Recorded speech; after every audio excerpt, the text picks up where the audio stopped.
చంద్రబాబు, మంత్రి నారా లోకేష్ ఈ నెల 13, 14న ఢిల్లీ పర్యటనకు వెళ్తున్నారు. 14న గూగుల్ అనుబంధ సంస్థ రైడన్తో 84,000 కోట్లతో విశాఖలో డేటా సెంటర్ను ఏర్పాటు కోసం ఒప్పందం కుదుర్చుకున్నారు. ఈ సందర్భంగా కేంద్ర మంత్రి అశ్విని వైష్ణవ్ ప్రధాని మోదీని కూడా సీఎం కలిసే అవకాశం ఉంది. మద్యం కుంభకోణం కేసులో వైకాపా నేత చెవిరెడ్డి మోహిత్ రెడ్డికి సుప్రీంకోర్టు మధ్యంతర రక్షణ మంజూరు చేసింది. ప్రభుత్వం 4 వారాల్లో కౌంటర్ దాఖలు చేయాలని ధర్మాసనం ఆదేశించింది. సచివాలయంలో మంత్రివర్గ ఉపసంఘం భేటీ ముగిసింది. ఋషికొండ ప్యాలెస్ వినియోగంపై ఈ సమావేశంలో చర్చించారు. ఈ భవనాన్ని ప్రయోజకరంగా వినియోగించేందుకు సిఫార్సులు చేశారు.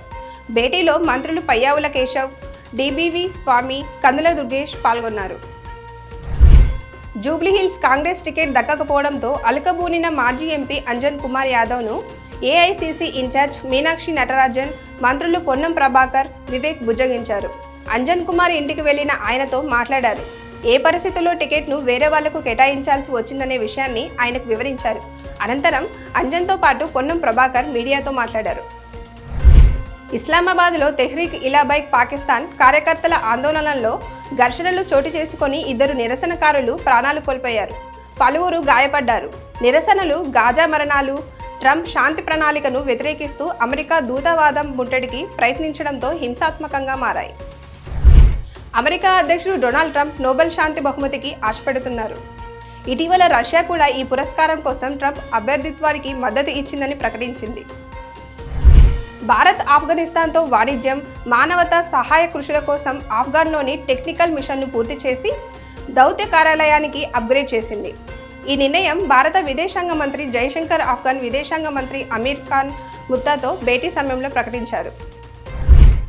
టాలీవుడ్ను ప్రపంచ స్థాయిలో పరిచయం చేసిన దర్శకుడు ఎస్ఎస్ రాజమౌళి తన పుట్టినరోజు సందర్భంగా సోషల్ మీడియాలో శుభాకాంక్షలు వెల్లువెత్తుతున్నాయి. అగ్రనటుడు మహేష్ బాబు కూడా రాజమౌళితో ఫోటో షేర్ చేసి ఇండస్ట్రీలో ఉన్న ఒకే ఒక్క దర్శకధీరుడు అని పుట్టినరోజు శుభాకాంక్షలు తెలిపారు. ఫోటో SSMB 29 లుక్లో వైరల్ అవుతుంది. రిషబ్ శెట్టి దర్శకత్వంలో తెరకెక్కిన కాంతారా చాప్టర్ 1 9 రోజుల్లోనే 500 కోట్ల క్లబ్లో చేరింది. వరల్డ్ వైడ్గా 509 కోట్ల రూపాయలు సాధించి 2025లో అత్యధిక వసూలుతో 2వ స్థానంలో నిలిచింది. త్వరలో టాప్ 1లోకి వెళ్లే అవకాశం ఉంది. భారత స్టార్ ఆల్రౌండర్ హార్దిక్ పాండ్యా కాబోయే గర్ల్ ఫ్రెండ్గా మహికా శర్మ పేరు సోషల్ మీడియాలో చర్చనీయాంశంగా మారింది. ముంబై ఎయిర్పోర్ట్లో వీళ్ళిద్దరు కలిసి చిక్కడంతో హార్దిక్ గతంలో నటాషాతో విడాకుల తర్వాత ఇది మొదటిసారిగా వారి రిలేషన్ను అధికారికంగా ప్రెజెంట్గా కనిపించినట్లు క్రికెట్ వర్గాలు పేర్కొన్నాయి. Please subscribe to the channel and download the Politicos app from the links in the description.